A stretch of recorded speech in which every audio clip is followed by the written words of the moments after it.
Sa pagdiriwang ng National Science and Technology Week, kinilala ni Pangulong Aquino ang naiambag ng siyensya sa bansa.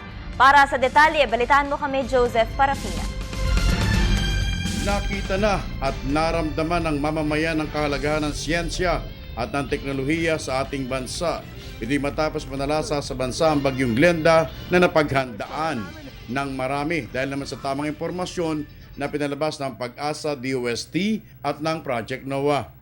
Ito ang binanggit ng kalihim ng DOST sa 2013 National Science and Technology Week. Identify yung 21 possible storm surge. It did not happen to all the 21, but it happened to many of them. Babalikan namin ulit lahat yung 21 na tinuro namin. And continuous to continuous learning, continuous enhancement.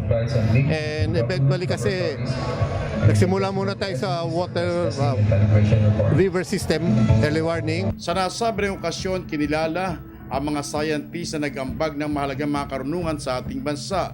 Tumawag naman din ng atensyon ang mga mascot nito ng inang kalikasan. Binanggit din ng kalihim na wala namang mga proyektong nakabinbin ngayon kung pag-uusapan ay ang kontrobersyal na DAP.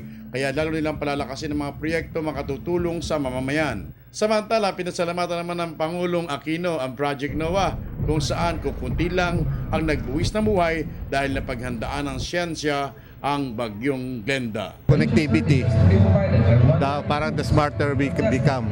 The more we are nearing our goal talaga to be science station. Para sa Telebisyon ng Bayan, Joseph Parafina.